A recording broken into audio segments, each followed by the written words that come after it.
Hello प्यारे बच्चों, very very important question. UP board और सीबीएसई बोर्ड एक्सरसाइज 9.1 का 15 क्वेश्चन क्या कह रहा है बच्चों, ध्यान देंगे कि एक टावर है। यहाँ पे एक टावर है हाईवे पे, और एक आदमी इस टावर पे खड़ा हुआ है। एक आदमी इस टावर पे खड़ा हुआ है, इस कार को देखता है। जब वो कार को देखेगा, ऊपर से देख रहा आदमी, ऊपर से डिप्रेशन एंगल, तो डिप्रेशन मतलब ऊपर से देख रहा है, तो ऊपर से देखेगा तो ये आपका एंगल जो उनका बन रहा है 30 डिग्री का। फिर यही कार, ये वाली कार 6 सेकंड में यहाँ पे आती, 6 सेकंड में ये कार। फिर वही आदमी इस कार को फिर देखता है 6 सेकंड के बाद, तब एंगल बनता है आपका 60 डिग्री का। कितने डिग्री का? 60 डिग्री का। कितने डिग्री का बच्चों? 60 डिग्री का। फिर 60 डिग्री का एंगल बनता है। तो प्यारे बच्चों, अब ये देखो, ये 30 डिग्री का, तो अल्टरनेट इंटीजर एंगल से ये भी 30 डिग्री का हो जाएगा। ये 60 डिग्री का, तो अल्टरनेट इंटीजर एंगल से ये भी 60 डिग्री का हो जाएगा। फिर ये कार यहाँ से यहाँ तक आई, फिर वो ये कार यहाँ से यहाँ तक पहुँच गई। तो पूछ रहे हैं यहाँ से वो यहाँ तक टावर के पास आई तो कितना सेकंड लगेगा, तो हमने इसे एक्स माना। यहाँ से यहाँ तक 6 सेकंड, जब देखा तो 60 डिग्री बन रहा है वो। फिर ये गाड़ी यहाँ से यहाँ तक चली गई, ऊपर से देखा। जब 6 सेकंड बाद देखा उस बंदे ने, तो डिप्रेशन एंगल 60 का बना, तो अल्टरनेट इंजीनियर एंगल से 16 आ गया।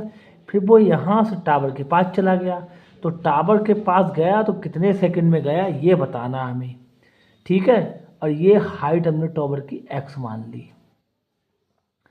अब ए बी सी, ये आपका डी। प्यारे बच्चों ध्यान देंगे बिल्कुल से।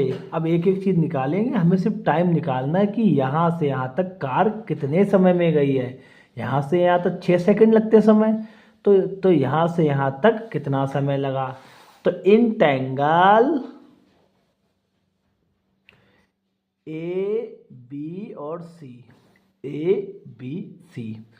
प्यारे बच्चों, ये आपका परपेंडिकुलर है, ये आपका बेस है, और परपेंडिकुलर बेस हमेशा tan थीटा होता है। क्या होता है? tan theta.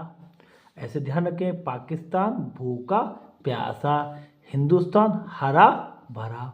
तो ये आपका tan हो गया, तो tan थीटा, थीटा हो गया। प्यारे बच्चों, थीटा कितना दिया हुआ है?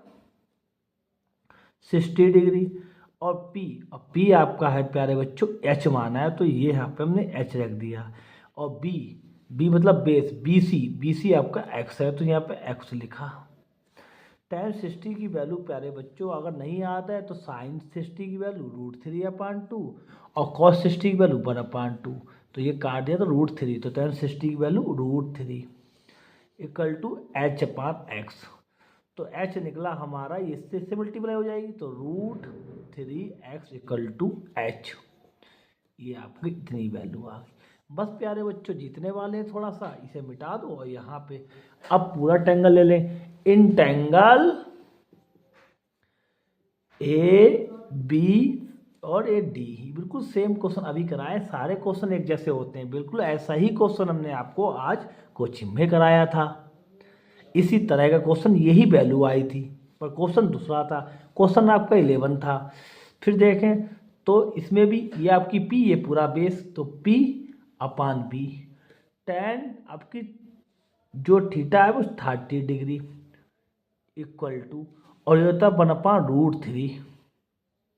और जो P है वो H है, और जो B है वो आपका है, देखो CD, तो आपकी CD प्लस BC। थोड़ा सा मैं कोशिश करूँगा, ये थोड़ा सा मेरे पास ऐसे। तो अब ये CD, अब H कितना है? H देखेंगे, H आया है √3x, और CD है 6, और BC है x, तो 1/√3। अब देखो इस बिल्कुल सेम क्वेश्चन लग रहा है 11 की तरह। इसकी इससे 1 की मल्टीप्लाई किसी से करोगे तो 6x आ जाएगा, और √3 की 3 से 3x। अब देखेंगे 6, भाई ये 6 है, इक्वल टू ये आएगा 2x, 2 से डिवाइड हो जाएगा तो x की वैल्यू आ जाएगी 3। तो ये प्यारे बच्चों x की वैल्यू 3 आ गई, इसका मतलब 3 सेकेंड हमारा आंसर आ जाएगा। Very very good.